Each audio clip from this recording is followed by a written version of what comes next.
Greetings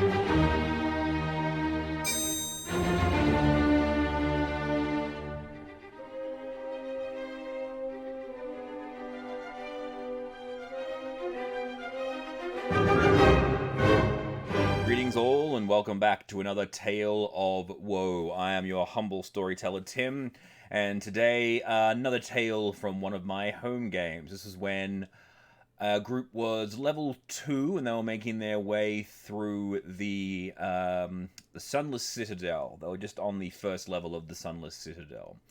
And they'd made their way through most of the goblin barricades. Their cleric had been pretty well burnt out at this stage. She had no more healing left, though she did have a couple of healing potions. The party consisted of a barbarian, a fighter slash wild mage, which was a really interesting choice. And I think he eventually became a ranger wild mage in the end. And then we had a rogue character that was just joining the group at this stage. They hadn't come across this character yet, but very soon the whole party was together. They managed to find where the prisoners were kept, and that's when this new rogue character joined the group. The story is really about what happened when they finally met up with their very first ever dragon. Now, in the Sunless Citadel, and minor spoilers for anyone out there who has not played it yet, but you'll find it in the Tales of the Yawning Portal. It's the very first campaign adventure in the Tales from the Yawning Portal. And anyway, when the group arrives at the Sunless Citadel, they come across a colony of kobolds that are being attacked by a colony of goblins. And the first kobold they run into is a little fella named Meepo. And Meepo is very sad because the goblins have stolen his dragon. And so he asks the party if they will help him get his dragon back. And if they agree, he takes them to meet the elder. And the elder says, if you assist us with getting rid of the goblins, you can take anything from our gift table, the altar, but I call it the gift table. Any one object as a reward, and you will have our eternal gratitude. And the party agreed to this, and they made their way through most of it up to where they were to encounter the dragon. And at this stage, they didn't realize they were going to be running into the dragon. But the first thing that they did is they opened up the door after falling into a pit trap outside the door, because this group had yet to work out to check for traps when they're walking. Falling into a basic pit trap, and then building a bridge using some boxes across the pit, and then opening up the door with the assistance of the rogue. And they see this room has been completely and totally destroyed, but there's trophies all on the wall and an overturned table laying sideways, so they can't see what's on the other side of the table. The barbarian walks up and lifts up the table and is immediately shown a white dragon wormling, which, sitting on its hoard, looks at him and hisses at him. So he's got one turn to make his decision on what he wanted to do. And not being the brightest bulb in the shed, he just goes, hello. And immediately, whoosh, they're hit with the breath weapon of the dragon wormling, and he and the rogue take significant damage, and the fight is on. And so this is where the fight got really, really interesting, because there were four, in fact. There were four different attitudes happening at the same time, and no one could seem to agree on the best course of action. The cleric just wanted to straight up kill the dragon, because being a cleric of Baal or Cyric, the Lord of Murder, she's all about making things get killed. So she's just going straight for the killing blow. Gary is, the barbarian, I should say, he's very upset that he got hit with the ice, and uses his create bonfire ability to warm himself up. He's not interested in this fight whatsoever. The kobolds, the barbarian and the kobolds that they have with them, the original dragon trainer, charge into the room, and Meepo, the kobold trader, is like, "My dragon, you're here!" And the dragon is immediately angry at the kobold and tries to attack him. The fighter and the rogue are attempting to was it the fighter is attempting to protect the kobold.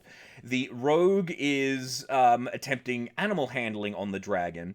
The barbarian is heating himself up in the corner, and the cleric is going for the full murder hobo.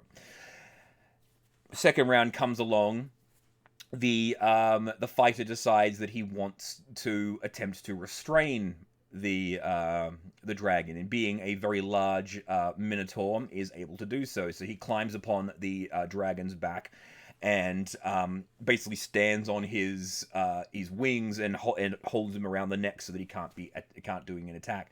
And I'm rolling horribly with this dragon. I'm not able to hit anything, and I'm unable to recharge the breath weapon. So they're just dominating this creature this entire time. And so as everything progresses, the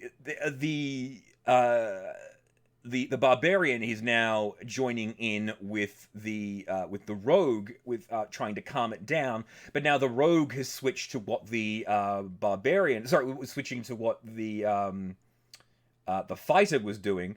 So now the fighter and the rogue are attempting to tie it up. He's got rope and he's making a collar for it, and so those two are working together. But now the barbarian is trying to talk to the dragon to get it to calm down, and she does her thing, and then I get her to make a check.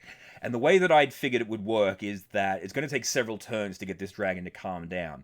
So I set the first check after a good speech to be a 15, then the next one will be a 10, the next one will be a 5, and then it would be calm. All they had to do was just keep it restrained and not do any damage to it, and keep the conversation going. So I figured, all right, cool, they've got this going. So she makes the first check, she passes. The cleric is still out of the room. She realizes that what they're trying to do, decides to not interfere, which was good. They understood what was going on. But then it comes back round to the dragon's turn, and the dragon rears its head back and bites at the fighter on its back. Doesn't hit it, but attempts to do the bite. And so then the fighter, in an effort to try and assert dominance, unarmed attack and palms its head into the ground, thus attacking it, thus resetting all of the damage, or all of the effort that the barbarian had managed to do. And so now the check, if they want to try and calm it down, is going to be at a 20.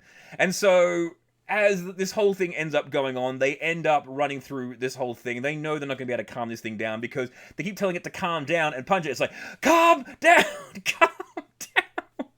And they just can't seem to agree on whether they're trying to tie this thing up, whether they're trying to kill it, whether they're trying to negotiate with it. And in the end, the whole thing just falls completely apart. And the rogue, with the help of the cleric, get the damage down on this thing enough, but the barbarian, whose best friend was the new kobold character, the new kobold NPC, the kobold gets bitten by the dragon actually drops it to 0 hit points, and so she freaks out, pulls out her hand axe and gets the final blow on it and decapitates the dragon.